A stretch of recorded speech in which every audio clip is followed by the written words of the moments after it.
ভাই শুধু দেখো সব একসাথে উঠছে এখন, দেখো শুধু একসাথে উঠছে, একসাথে পুরো সবাই উড়ে গেছে।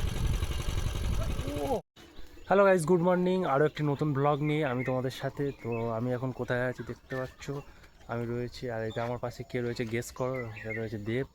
আর এখন আমি চলে এসেছি মাসির বাড়িতে। আমি এসেছিলাম কাল রাতে, আর তোমাদেরকে দেখাবো মাসির বাড়িটা কোথায়। ঠিক আছে, তো এদিক দিয়ে একটা রাস্তা আসছে, আর এদিক দিয়ে একটা রাস্তা আসছে, দুদিক দিয়ে আমার মাসির বাড়িতে আসা যায়। আমি যখন আসি বেশিরভাগ এই দিক দিয়ে আসি। আর এখানে আসতেই তারপরে এই দিক দিয়ে এলে বাঁ দিকে চলে যেতে হবে, দেখতে পাচ্ছ। আর এদিকে দেখো, ওদেরকে দেখায়, ওদের বাড়িতে ঢুকতে প্রথমে ডান দিকে একটা রয়েছে নারকেল গাছ। ঠিক আছে, ওদিকে ওপরে দেখো নারকেল গাছে ডাবও হয়েছে, কিছু ছোট ছোট কাঁদি রয়েছে এখন। আর তো এদিকটাতে রয়েছে একটা ডাব গাছ। আর এদিকে দেখো, এখানে রয়েছে পেঁয়াজ চাষ করেছে এখানে। তো এখানে ছোট্ট করে করেছে বাড়িতে খাওয়ার জন্য, এখানে মেশো পেঁয়াজ গাছ বসিয়ে দিয়েছে, তোমরা দেখতে পাচ্ছ। ঠিক আছে,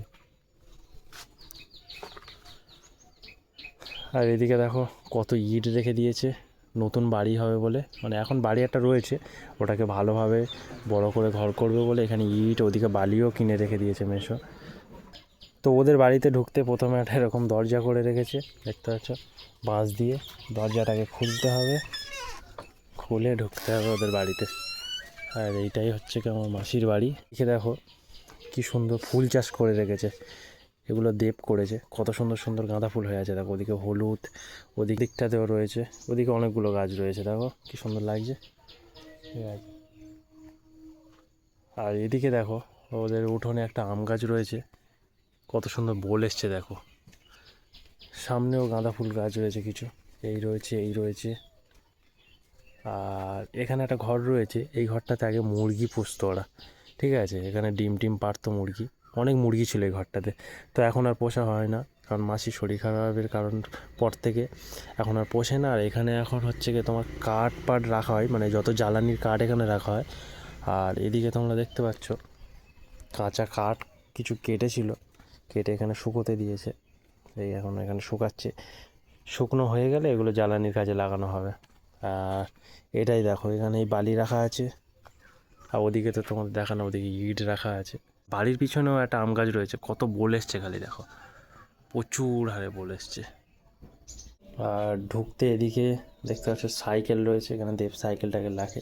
আর এখানে পড়ার ব্যাগ, বই, সব কিছু ওর এখানেই থাকে। আর এটা থাকার ঘর রয়েছে, ঠিক আছে, ওখানে ঠাকুর থাকে, দেখতে পাচ্ছ ওদিকে গোপাল রয়েছে, হুনো, এই গোপাল রয়েছে। আর এদিকে তোমার রয়েছে গণেশ ঠাকুরও রয়েছে, কৃষ্ণ ঠাকুর রয়েছে। চলো ঠাকুরকে প্রণাম করা যাক। ঘর থেকে বেরিয়ে সোজা এলে ডান দিকে রান্নাঘর, দেখতে পাচ্ছ ওখানে রয়েছে উনুন, কি সুন্দর উনুন করা রয়েছে, দেখতে পাচ্ছ। এটা হয়েছে উনুন, এখানে কাঠের জালে রান্না করা হয়, এটা হচ্ছে রান্নাঘর। আর এছাড়াও তো এখানে গ্যাস সিলিন্ডার রয়েছে, দেখতে পাচ্ছ। আর এদিকে কল রয়েছে, আর ওদিকে বাথরুম রয়েছে। আর এদিকেও একটা ছোট জায়গা রয়েছে, এখানে আত্মীয় কুটুম্ব এলে তখন এখানেও থাকা যাবে, আবার ও ঘরে থাকা যাবে, মানে দুটোই ঘর বলতে গেলে।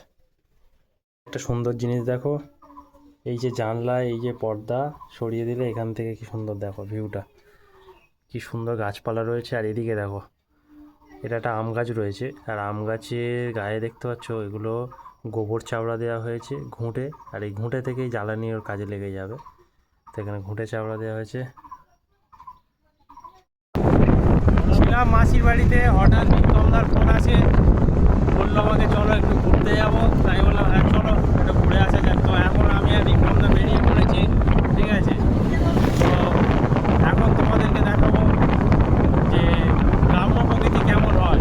সামনে এগোবো, এখনও এখন অনেকটা রাস্তা বাকি আছে। তো এখন আমার রোডে রয়েছে মেন রোড, এখন আমরা যাচ্ছি।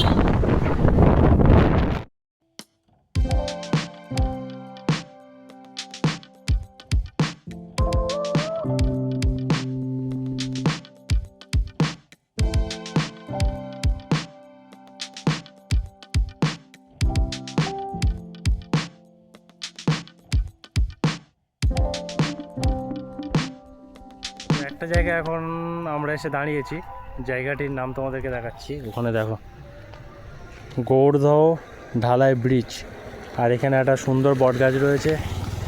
বট গাছটা খালি দেখো কি সুন্দর লাগছে। আর এদিক থেকে একটা খাল বয়ে গিয়েছে সরু, আর এদিকে দেখো 3টে তাল গাছের সারি রয়েছে, আর ওদিকে একটা ইট ভাটা রয়েছে। আর ওদিকটাতে দেখো সুন্দর সবুজ ধান ক্ষেত, আর তার ঠিক পাশেই রয়েছে সেই মাটির বাড়ি।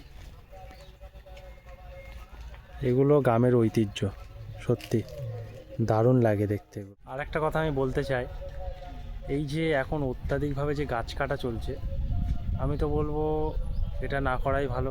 কেননা আপনারাই দেখুন এই গাছটির নিচে কতটা অক্সিজেন, কতটা ঠান্ডা বাতাস বইছে, আর কতটা এখানে মানে ছাওয়াযুক্ত একটা স্থান হয়ে আছে। আর ওদিকে দেখো কত রোদ, মানে ওখানে যাওয়া যাচ্ছে না, এতটাই রোদের টেম্পার।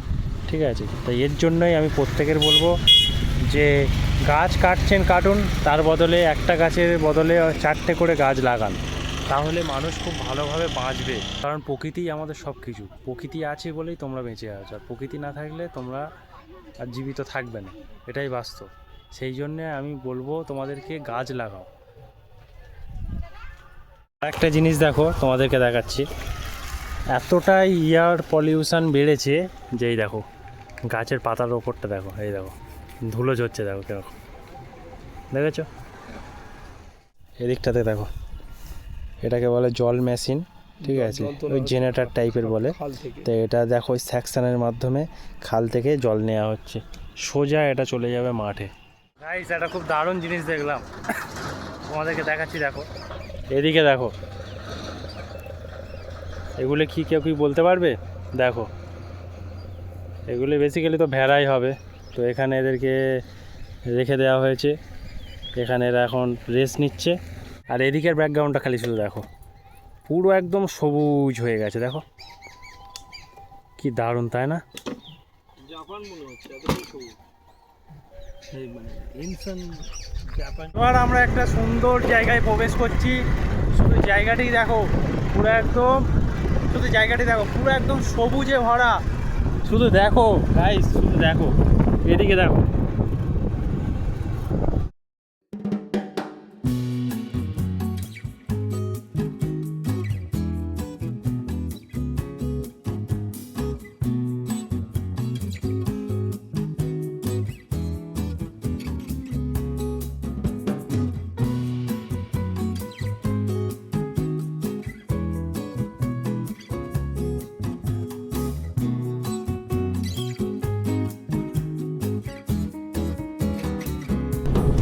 চিল না বক ওটা উঠছে, যাই হোক। আর এদিকে দেখো কত খেজুর গাছ রয়েছে, দেখো শুধু, আরে সালাই ভর্তি। গাইস ওদিকটা দেখো গাইস, এটা কি ভাই সাব, এখানে তো ভর্তি রয়েছে পাখি, ভর্তি হয়ে গেছে এখানে। শামুক খাচ্ছে আর কি।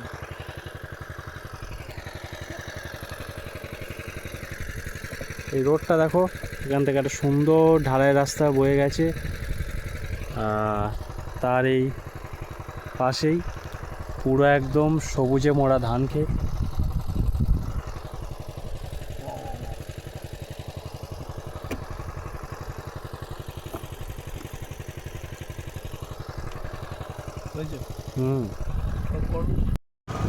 এই শুধু দেখো সব একসাথে উঠছে এখন, দেখো শুধু একসাথে উঠছে, একসাথে পুরো সবাই উড়ে গেছে।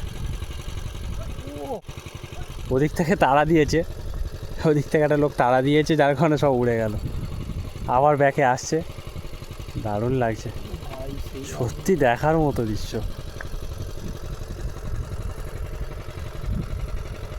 এটা কি পাখি কেউ যদি বলতে পারো, তার জন্য একটা আকর্ষণীয় পুরস্কার আছে।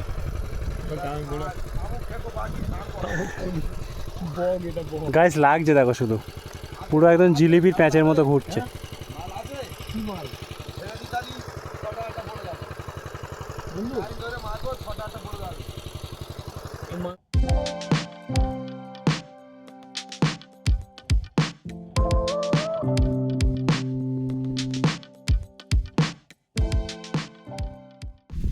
হঠাৎ যখনই মনে হয় আমি আর বিক্রমদা শুধু ঘুরতে বেরিয়ে যাই। আর এই স্কুটিটাতে তো যে ক 1000 টাকা তেল মারা হয়েছে তার ঠিক নেই। এক্ষুনি 2 লিটার মারা হয়েছে, 2 লিটার শেষ। আর আপাতত আমরা এই জায়গাটাতে এসে এখন বসেছি, এই বিক্রমদা বসে আছে। তো একটা ছায়াযুক্ত স্থানে আমরা এসে এখন দাঁড়িয়েছি, কারণ স্কুটির ইঞ্জিনটা প্রচণ্ড গরম হয়ে গিয়েছে। আর এখান থেকে বাড়ি যেতে এখনও প্রায় 10-15 কিলোমিটার। আর এই আমার পিছনে দেখতে পাচ্ছ একটা বট গাছ রয়েছে, ছায়াযুক্ত একটা স্থান। আর ওদিকটাতে তোমাদের দেখাচ্ছি, দেখো সত্যি কেমন লাগছে শুধু বলো তোমরা।